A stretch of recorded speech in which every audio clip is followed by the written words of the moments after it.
ಇನ್ನು ಬೀದರ್, ಮಂಗಳೂರು, ಮೈಸೂರು ಅಷ್ಟೇ ಅಲ್ಲ, ರಾಜ್ಯದ ಹಲವೆಡೆ ದರೋಡೆ ಪ್ರಕರಣಗಳು ನಡೆದಿವೆ. ಎಲ್ಲೆಲ್ಲಿ ಏನಾಗಿದೆ ಅನ್ನೋದರ ಕಂಪ್ಲೀಟ್ ರಿಪೋರ್ಟ್ ಇಲ್ಲಿದೆ ನೋಡಿ.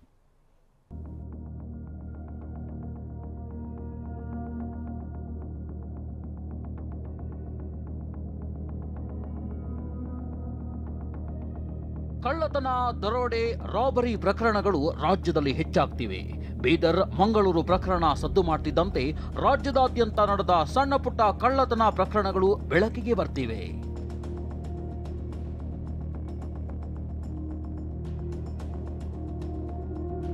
ಬೆಂಗಳೂರಿನ ಕೆಆರ್ ಪುರಂನಲ್ಲೂ ರಾಬರಿ ಗ್ಯಾಂಗ್ ಪ್ರತ್ಯಕ್ಷ. ಮುಸುಕು ಧರಿಸಿ ಎಂಟ್ರಿ ಕೊಡ್ತಾರೆ, ಚಿನ್ನಾಭರಣ ಕದ್ದೊಯ್ತಾರೆ.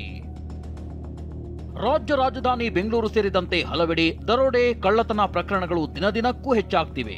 ಕೆಆರ್ ಪುರಂನಲ್ಲೂ ರಾಬರಿ ಗ್ಯಾಂಗ್ ಪ್ರತ್ಯಕ್ಷವಾಗಿದ್ದು, ಮಧ್ಯರಾತ್ರಿ 2:30 ವೇಳೆ ಕೈಯಲ್ಲಿ ಮಾರಕಾಸ್ತ್ರಗಳನ್ನ ಹಿಡಿದು ಮನೆ ಕಳ್ಳತನಕ್ಕೆ 3 ಖದೀಮರು ಸ್ಕೆಚ್ ಹಾಕಿದ್ದಾರೆ. ಕಿತ್ತಗನೂರಿನಲ್ಲಿ ರಾಜಾರೋಷವಾಗಿ ಮನೆಗಳ ಬಳಿ ಗ್ಯಾಂಗ್ನ 3 ಓಡಾಡಿದ್ದಾರೆ.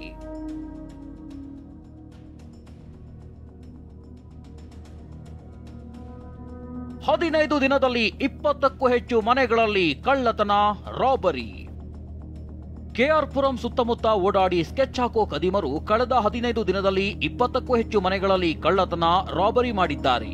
ಕಾರಿನಲ್ಲಿ ಬರ್ತಾರೆ, ಮಾಸ್ಕ್ ಹಾಕೊಂಡು ನುಗ್ತಾರೆ. ಪಕ್ಕಾ ಸಿನಿಮಾ ಸ್ಟೈಲ್ನಲ್ಲಿ ಬಾಗಿಲು, ಲಾಕ್ ಮುರಿದು ಚಿನ್ನಾಭರಣ, ಹಣ ಲೂಟಿ ಮಾಡ್ತಾರೆ. ಕಳ್ಳರ ಹಾವಳಿಗೆ ಕಿತ್ತಗನೂರು, ಟಿಸಿ ಪಾಳ್ಯ, ಆವಲಹಳ್ಳಿ ಜನರು ಆತಂಕಕ್ಕೊಳಗಾಗಿದ್ದಾರೆ. 4-5 ಲೇಔಟ್ನ ನಿವಾಸಿಗಳು ಹೈರಾಣಾಗಿದ್ದಾರೆ.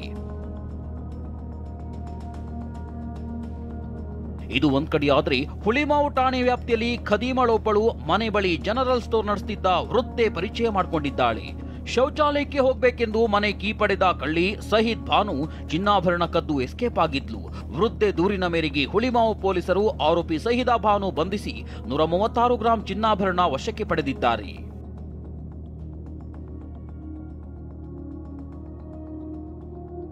ಸಂಬಳ ಕೊಡದಿದ್ದಕ್ಕೆ ಮಾಲೀಕನ ಮನೆಯಲ್ಲೇ ಕಳ್ಳತನ. 4 ತಿಂಗಳ ಸಂಬಳ ಕೊಡದಿದ್ದಕ್ಕೆ ಚಿನ್ನಾಭರಣ ಕದ್ದೊಯ್ದ.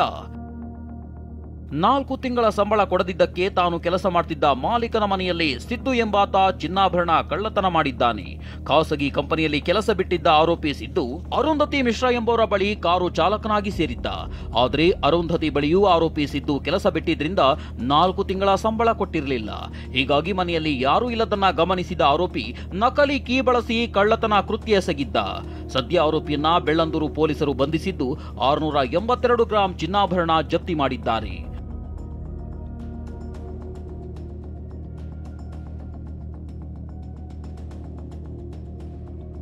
ಬೆಂಗಳೂರಿನ ಶ್ರೀ ಸಾಯಿ ಗೋಲ್ಡ್ ಪ್ಯಾಲೇಸ್ನ ಚಿನ್ನ ಕಳವು. ಎಂಎಲ್ಸಿ ಶರವಣ ಒಡೆತನದ ಶ್ರೀ ಸಾಯಿ ಗೋಲ್ಡ್ ಪ್ಯಾಲೇಸ್ನ ಚಿನ್ನ ಕಳವಾಗಿದೆ. ಹಾಲ್ಮಾರ್ಕ್ ಹಾಕಲು 1 ಕೆಜಿ 249 ಗ್ರಾಂ ಚಿನ್ನಾಭರಣಗಳನ್ನ ಮ್ಯಾನೇಜರ್ ಭೀಮರಾಜು ನಗರ್ತಪೇಟೆ ಕೋನಾರ್ಕ್ ಹಾಲ್ಮಾರ್ಕಿಂಗ್ ಸೆಂಟರ್ಗೆ ನೀಡಿದ್ರು. ಹಾಲ್ಮಾರ್ಕ್ ಸೆಂಟರ್ ಮಾಲೀಕ ಭರತ್ ಚಟಡ್ ವಿರುದ್ಧ ದೂರು ದಾಖಲಾಗಿದ್ದು, ನಮ್ಮ ಕೆಲಸಗಾರ ಕಳ್ಳತನ ಮಾಡಿದ್ದಾನೆಂದು ಭರತ್ ಹೇಳ್ತಿದ್ದಾರಂತೆ. ಚಿನ್ನದಂಗಡಿ ನಡೆಸಬೇಕಾ ಬಿಡಬೇಕಾ ಅನ್ನೋ ಭಯ. ರಾಜ್ಯದಲ್ಲಿ ದರೋಡೆ ಪ್ರಕರಣಗಳು ಜಾಸ್ತಿ ಆಗ್ತಿವೆ ಅಂತ ಟಿವಿ9ಗೆ ಪರಿಷತ್ ಸದಸ್ಯ ಶರವಣ ಹೇಳಿದ್ದಾರೆ. ಅಲ್ಲದೆ ಚಿನ್ನದಂಗಡಿ ನಡೆಸಬೇಕಾ ಬಿಡಬೇಕಾ ಅನ್ನೋ ಭಯ ಶುರುವಾಗಿದೆ. ಗೃಹ ಇಲಾಖೆ ಇದೆಯೋ ಇಲ್ವೋ ಅನ್ನೋ ಅನುಮಾನ ವ್ಯಕ್ತಪಡಿಸಿದ್ದಾರೆ. ಕೆಲವು ಕೇಸುಗಳು ಇಷ್ಟುವರೆಗೂ ಪತ್ತೆ ಹಚ್ಚಕ್ಕೆ ಆಗ್ಲಿಲ್ಲ. ಇಂಥ ಘಟನೆಗಳು ಕಂಟಿನ್ಯೂ ಆಗ್ತಾನೆ ಇದೆ. ದೊಡ್ಡ ದೊಡ್ಡ ಜ್ಯುವೆಲ್ಲರ್ಸ್ ಎಲ್ಲ ಕೂಡ ಬೇರೆ ಬೇರೆ ರಾಜ್ಯಗಳಿಂದ ಬೆಂಗಳೂರು ನಗರಕ್ಕೆ ಬರಕ್ಕೆ ಹೆದರ್ತಾ ಇದ್ದಾರೆ. ಇವತ್ತು ಏನಪ್ಪ ಮಾಡೋದು, ಬೆಂಗಳೂರು ನಗರ ನನಗೆ ಸೇಫ್ ಇಲ್ಲ, ಇಂಥ ಉದ್ಯಮ ಮಾಡಲಿಕ್ಕೆ ಇವತ್ತು ನಾವು ಏನ್ ಮಾಡಬೇಕು ಅಂತ ಹೇಳಿ ನನಗೆ ಗೊತ್ತಾಗ್ತಾ ಇಲ್ಲ ಅಂತ ಹೇಳಿ ಎಲ್ಲರೂ ಕೂಡ ಭಯಭೀತರಾಗಿದ್ದಾರೆ. ಪೊಲೀಸ್ ವ್ಯವಸ್ಥೆನೇ ಹದಗೆಟ್ಟಿದೆ ಇಲ್ಲಿ ನಮ್ಮ ರಾಜ್ಯದಲ್ಲಿ ಮತ್ತೆ ಬೆಂಗಳೂರು ಸಿಟಿಯಲ್ಲಿ. ಬೆಂಗಳೂರಿನಲ್ಲಿ ಓಲಾ ಕಾರ್ ಬುಕ್ ಮಾಡಿದ ವ್ಯಕ್ತಿಯ ಜೊತೆ ಸ್ನೇಹ ಬೆಳೆಸಿ ಅವನದ್ದೇ ಮನೆಯಲ್ಲಿ 18 ಲಕ್ಷ ಕದ್ದಿದ್ದ ಖದೀಮ ಚಾಲಕ ಸತೀಶ್ನನ್ನ ಚಂದ್ರ ಲೇಔಟ್ ಪೊಲೀಸರು ಅರೆಸ್ಟ್ ಮಾಡಿದ್ದಾರೆ. ಜನವರಿ 2ರಂದು ಊರಿಗೆ ತೆರಳುತ್ತಿದ್ದ ಪ್ರಕಾಶ್ ಕ್ಯಾಬ್ ಬುಕ್ ಮಾಡಿದ್ದ ವೇಳೆ ಸ್ನೇಹ ಬೆಳೆಸಿದ್ದ ಚಾಲಕ ಸತೀಶ್ ಪ್ರಕಾಶ್ ಮನೆಯಲ್ಲಿ ಯಾರು ಇಲ್ಲದನ್ನ ಖಚಿತಪಡಿಸಿಕೊಂಡಿದ್ದಾನೆ. ಪ್ರಕಾಶ್ ಊರಿಗೆ ಹೋಗ್ತಿದ್ದಂತೆ ಮನೆ ಬೀಗ ಮುರಿದು 18 ಲಕ್ಷ ಬೆಲೆ ಬಾಳುವ ಚಿನ್ನಾಭರಣ ದೋಚಿದ್ದಾನೆ. ತನಿಖೆ ವೇಳೆ ಆಟೋ ಇಎಂಐ ಕಟ್ಟಲು ಮನೆ ಕಳ್ಳತನ ಮಾಡಿದ್ದಾಗಿ ಆರೋಪಿ ತಪ್ಪೊಪ್ಪಿಕೊಂಡಿದ್ದಾನೆ. ಬೆಂಗಳೂರಿನ ಸೋಲದೇವನಹಳ್ಳಿ ಪೊಲೀಸರು ಕಾರ್ಯಾಚರಣೆ ನಡೆಸಿ 2 ಮನೆಗಳ್ಳರನ್ನ ಅರೆಸ್ಟ್ ಮಾಡಿದ್ದಾರೆ. ಕುಖ್ಯಾತ ಮನೆಗಳ್ಳ ಆಪಲ್ ಸಂತೋಷ್ ರವಿಕುಮಾರ್ರಿಂದ 12 ಲಕ್ಷ ಮೌಲ್ಯದ 30 ಬೈಕ್, 103 ಗ್ರಾಂ ಚಿನ್ನಾಭರಣ ಜಪ್ತಿ ಮಾಡಿದ್ದಾರೆ. ಕೋಲಾರದ ವೇಮಗಲ್ನಲ್ಲಿ ಪೊಲೀಸರು ಭರ್ಜರಿ ಕಾರ್ಯಾಚರಣೆ ನಡೆಸಿದ್ದು 2 ಮನೆಗಳ್ಳರನ್ನ ಅರೆಸ್ಟ್ ಮಾಡಿದ್ದಾರೆ.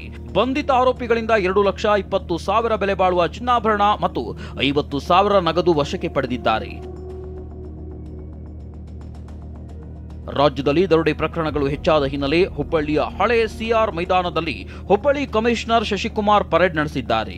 ಕಳ್ಳತನ, ದರೋಡೆ, ಸುಲಿಗೆ ಪ್ರಕರಣದಲ್ಲಿ ಭಾಗಿಯಾಗಿದ್ದ 17 ಪೊಲೀಸ್ ಠಾಣೆ ವ್ಯಾಪ್ತಿಯ 500 ಜನರನ್ನ ಕರೆತಂದು ವಾರ್ನ್ ಮಾಡಿದ್ದಾರೆ. Bureau report, TV9.